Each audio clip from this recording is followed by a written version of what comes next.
ગઈકાલે વડોદરા શહેર ખાતે માનનીય પોલીસ કમિશનર સાહેબ શ્રી અને માનનીય સંયુક્ત પોલીસ કમિશનર સાહેબ શ્રી સેક્ટર 2 સાહેબનાઓની સૂચના, આગેવાની અને માર્ગદર્શન હેઠળ વડોદરા શહેરમાં જે નશીલા પદાર્થોનો વેપાર કરે છે, નશીલા પદાર્થો લાવવામાં આવે છે અને તેનું વેચાણ કરવામાં આવે છે એવા ઈસમો વિરુદ્ધ સઘન કાર્યવાહી કરવા સાહેબશ્રીના માર્ગદર્શન અને સૂચના હેઠળ ઝોન 4માં કાર્યવાહી કરવામાં આવી રહી હતી, જેની અંદર ઝોન 4 LCBને એક માહિતી મળેલ કે એક ઈસમ મધ્યપ્રદેશથી વડોદરા શહેર ખાતે ડ્રગ્સનો જથ્થો લઈને આવવાના છે, જે બાબતે અત્રેના હરણી પોલીસ સ્ટેશન વિસ્તારમાં વોચ ગોઠવવામાં આવેલી અને જ્યારે આ ઈસમ અને કાર અહીંયાથી પસાર થતી હતી ત્યારે તેમને રોકીને તેમની ઝડપી તપાસ કરવામાં આવેલ, જેમાં અયુબ ખાન મોહમ્મદ જમાન ખાન રહે સુરજાની ગામ, હનુમાન મંદિર પાસે, તાલુકો સીતામऊ, જિલ્લો મંદસૌર, મધ્યપ્રદેશ અને નાઝમીન વાઇફ ઓફ અયુબ ખાન, સુરજાની ગામ, હનુમાન મંદિર પાસે, તાલુકો સીતામऊ, જિલ્લો મંદસૌર, મધ્યપ્રદેશના હસબન્ડ વાઇફ કારમાં હતા અને તેમની પાસેથી મેફેડ્રોન ડ્રગ્સ મળી આવેલું છે. કુલ વજન 1 કિલો 396 ગ્રામ, કિંમત 41,90,130 રૂપિયા. આ ડ્રગ્સ બાબતે તેઓ પાસે કોઈ કાયદેસરના કાગળો કે આધાર પુરાવા ન હોય અને બિલકુલ ગેરકાયદેસર આ ડ્રગ્સ હોય, જે FSLની પ્રાથમિક તપાસણીમાં જાણવા મળેલ, જેથી બંને ઈસમોને ડિટેન કરી અને કાયદેસરની કાર્યવાહી કરવામાં આવેલ છે. તેઓની પાસેથી મોબાઈલ ફોન અને ગુનામાં વપરાયેલ કાર તેમજ મેફેડ્રોનનો જથ્થો વગેરે મળીને કુલ 57,19,630ની કિંમતનો મુદ્દામાલ આ ગુનાના કામે કબજે કરવામાં આવેલ છે.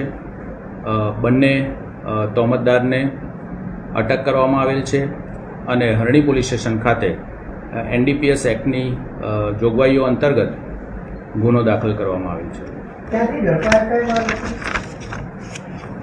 આ બંને આરોપીઓ ગોલ્ડન ચોકડીથી શહેરની અંદર દાખલ થઈ રહ્યા હતા, તો ગોલ્ડન ચોકડીથી આગળ એરફોર્સવાળો જે રોડ છે એ રોડ ઉપર તેઓને પકડી પાડવામાં આવે. અત્યાર સુધીની અમારી જે પૂછતાછ છે તેમાં રવિ નામના કોઈ ઈસમ આ ડ્રગનો જથ્થો લેવા માટે આવનાર હતા એટલી બાબત ખુલેલી છે અને ફર્ધર એનું ઇન્વેસ્ટિગેશન અત્યારે ચાલુ છે. રવિ નામનો વ્યક્તિ ક્યાં છે? ક્યાંનો રહેવાસી છે? ક્યાં વડોદરા રહેવા આવવાનો હતો કે રસ્તામાં કોઈ જગ્યાએ મળવાના હતા? આ ઈસમ વડોદરા ખાતે ડિલિવરી લેવા માટે આવવાનો હતો એવી હાલ પૂરતી અમારી પાસે માહિતી છે. અને આ લોકો ક્યાંથી લાયા હતા અને કયા વ્યક્તિ દ્વારા એમને મેળવ્યો હતો આ જથ્થો? બંને વ્યક્તિઓની અટકાયત કરવામાં આવેલ છે. એમનું ઇન્ટરોગેશન, ઇન્વેસ્ટિગેશન હાલ ચાલુ છે. પ્રાઇમા ફેસી અમારી પાસે જે માહિતી છે તેમાં તેઓ મધ્યપ્રદેશ ખાતેથી જ આ નશાકારક પદાર્થનો જથ્થો લાવેલા છે, પણ સ્પેસિફિક ક્યાંથી લાવ્યા, કયા સ્થળેથી લાવ્યા અને કયા વ્યક્તિ પાસેથી લાવ્યા તેનું ડિટેલ માહિતી અને ઇન્વેસ્ટિગેશન હાલ અમારું ચાલુ છે. બંને જે અટકાયતી છે એમની સઘન પૂછપરછ અત્યારે ચાલુ છે અને જે કોઈ પણ વ્યક્તિ પાસેથી આ માલ લાવ્યા હશે તે બાબતેની તપાસ કરવામાં આવશે પોલીસ.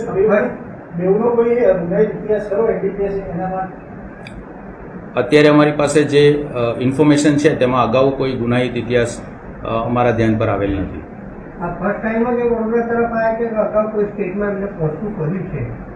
એ તમામ બાબતોની હાલ બંને આરોપીને ધરપકડ કરી છે અને એનું ઇન્વેસ્ટિગેશન હાલ ચાલુ છે. ફલિત થઈ શકે કે સિન્ડિકેટ છે આપણું?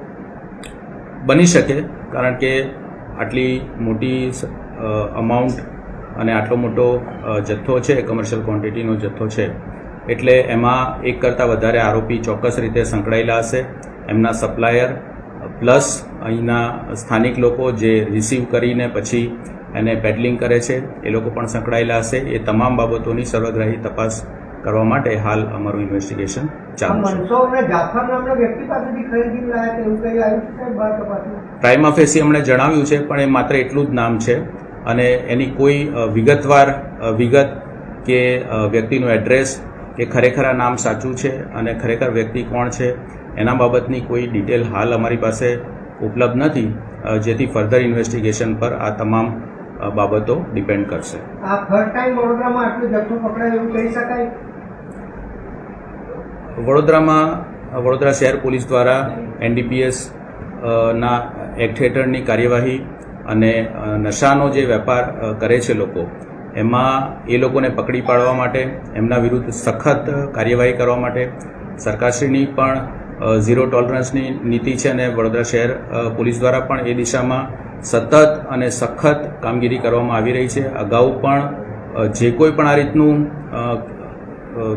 માદક દ્રવ્યો કે સાયકોટ્રોપિક સબસ્ટન્સીસ લાવતા હોય કે એનું વેચાણ કરતા હોય, એના સંગ્રહ કરતા હોય, એના અગાઉ પણ કેસ થયેલા છે. જુદા જુદા માદક દ્રવ્યો છે, ગાંજો છે, જે સિરપ આવે છે, અન્ય માદક દ્રવ્યો આવે છે, એ તમામ ઉપર વડોદરા શહેર પોલીસના જુદા જુદા પોલીસ સ્ટેશનમાં અને જુદી જુદી એજન્સીઓ દ્વારા, ક્રાઇમ બ્રાન્ચ દ્વારા, SOG દ્વારા પણ ખૂબ જ સઘન કાર્યવાહી કરવામાં આવેલી છે અને આ કાર્યવાહી અત્યારે પણ ચાલુ જ છે.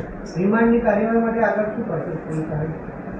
નામદાર કોર્ટમાં બંને આરોપીના ફર્ધર રિમાન્ડ માટે અમારી પ્રોસિજર ચાલુ છે અને જે કોઈ પણ આગળ અમારું ઇન્વેસ્ટિગેશન છે એમાં જે કંઈ પણ બાબતો ખુલશે એ આપને અમે જણાવીશું. એવું અત્યાર સુધી અમારા તપાસમાં આવેલું નથી.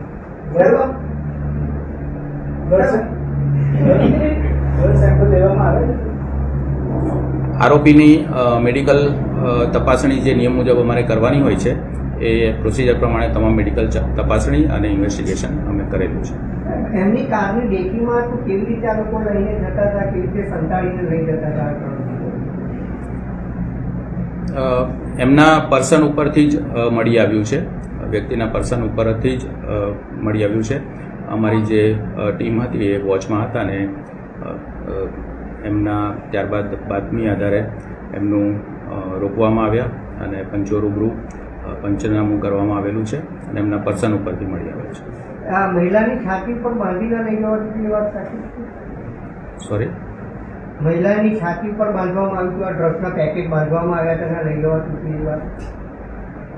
યસ, એમના પર્સન ઉપરથી મળી આવ્યું છે. યસ.